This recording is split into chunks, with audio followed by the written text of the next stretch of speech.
Hello and welcome to Electric Bike Report. My name is Pete and this is the iGo fat folding electric bike in for testing and review. This is a really unique electric bike because it has the 4-inch wide fat tire off-road tires that are on 20-inch wheels. It's a folding bike. You can see the main frame hinge there. Really low step-through area, so it makes it easy to get on and off this bike. A really sporty 500-watt geared rear hub motor, 48-volt, 13-amp-hour lithium battery pack. So a lot of really interesting features overall, and this bike retails for $16.99. This is a video overview, and I'll have the full review for you at electricbikereport.com. So with that, let's get into the details. So let's take a look at the aluminum mainframe. First of all, you'll see the down tube slopes down quite a bit to create a nice easygoing step-through area. Just very easy to get on and off of the bike that way. You've also got some internal cable routing here, the gusset at the down tube head tube connection for additional strength there. This is the frame hinge right here, so when you open up that quick release lever, the front half of the frame folds backwards and creates a fairly compact bike overall. So it's a little easier for storage or transport. And then just behind the seat tube is the 48-volt, 13-amp-hour lithium battery pack, which is a pretty nice location because it's fairly centered on the bike, which is good for overall weight distribution and handling of the bike. And then the rear rack is welded right to the frame, so a very solid connection point. And the rear rack itself is, the tubing is a little bit larger than a typical rack, so it may not work with all bags and panniers, but iGo sells a number of accessories, including a golf bag attachment, so you can use the fat folding on the golf course. And there's also some other bag options for shopping and running errands and such. You can also see on the frame, it's designed to work really well with these large 4-inch wide fat tires. So if you're riding in any kind of mud or snow conditions, it'll be able to clear some of that pretty well. But overall, that's a closer look at the frame. Okay, so here's a closer look at the Mozo suspension fork. It offers a couple inches of travel and has a nice bit of clearance between the fat tires and the fork itself to help clear some mud or snow if you're riding in those conditions. But overall, it's nice to see a suspension fork on a fat folding bike like this. So these are the Kenda Crusade Sport that are found both on the front and back of the bike. You can see they have a pretty good off-road tread, so this is definitely, you can take the iGo fat folding on some, pretty good off-road sections. And one of the things about these fat tires is that they have a really solid feel because of the large tread patch that's on the ground. You get a lot of traction out of that large surface area on the ground, and it just really creates a stable ride feel. And when you combine that with the high air volume that's in these tires, you can run a little bit lower tire pressure, and that creates a bit of built-in suspension that on the iGo fat folding just adds to the overall suspension effect. Now here's a closer look at the Bafang geared rear hub motor. This is a 500-watt motor that provides up to 20 miles an hour of pedal assist or throttle, and this also has up to 80 newton meters of torque. So for a pretty small compact bike like this, it definitely gives it quite a bit of acceleration right off the line, and does pretty well in moderate climbs as well. So here's a closer look at the drivetrain. Got the large chainring on the front with a chain guard, and coming back here, this is the Shimano Altus rear derailleur that shifts through the 8-speed cog set. And the cog set has a pretty nice range from climbing some of the steeper hills to cruising up to around 20 miles per hour. Now here's a closer look at the large 48-volt, 13-amp-hour lithium battery pack. It's housed right behind the seat here for a nice centered position for the weight distribution of the battery pack.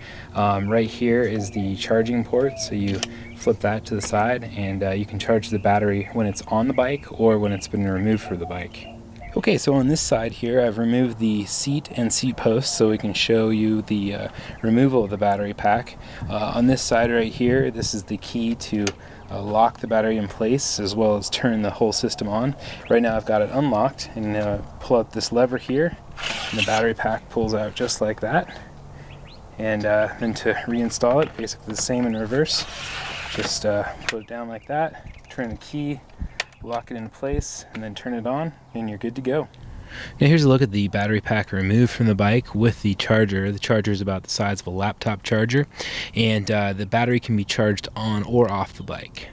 Now here's a look at the Tektro mechanical disc brake on the back of the bike that's attached to that Bafang geared rear hub motor, and these have 160mm rotors, and there's also sensors in the brake levers that will stop the assist as soon as the brake lever is engaged.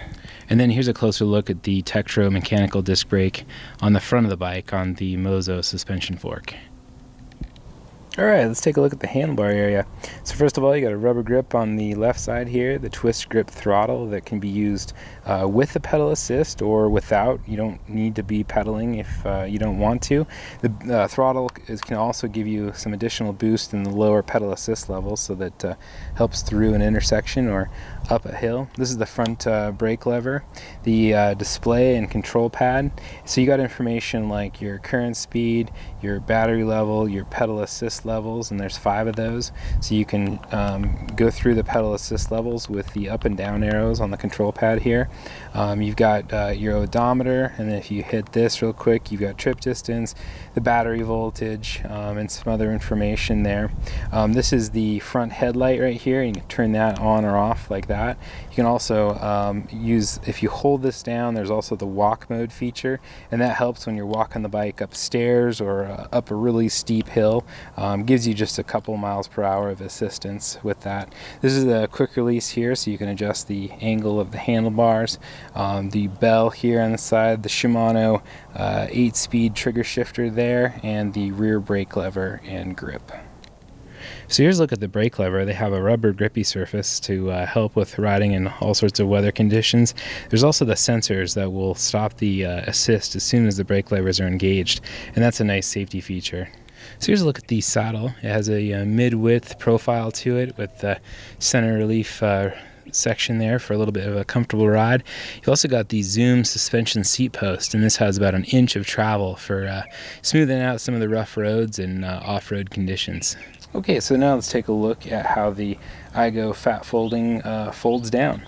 So first of all, at the handlebar area, move this safety collar to the side, and then open up the quick release lever here on the handlebar mast, and then rotate that down just like that, and the handlebar is folded down. Next, we can fold the pedals, and you do that by pushing in on the main platform of the pedal and then just rotate it like that. Next, we'll fold the frame, so open up the safety mechanism right there, and then open up the main frame quick release. Alright, so here's the bike all folded down. The frame has been folded back that way, and here's a closer look at that main hinge point. You can also see that there's a little bit of a kickstand that's built in just below the cranks there to help to provide stability as the bike is folded down, and you can see it's a fairly compact size for transport or storage.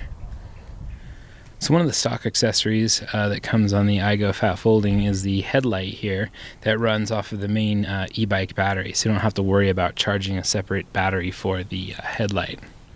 Alright, that is the video overview of the iGo Fat Folding electric bike. You can check out the full review at electricbikereport.com, and that includes a bunch of detailed pictures, specifications, ride characteristics, range test results, pros, cons, and overall thoughts, all at electricbikereport.com.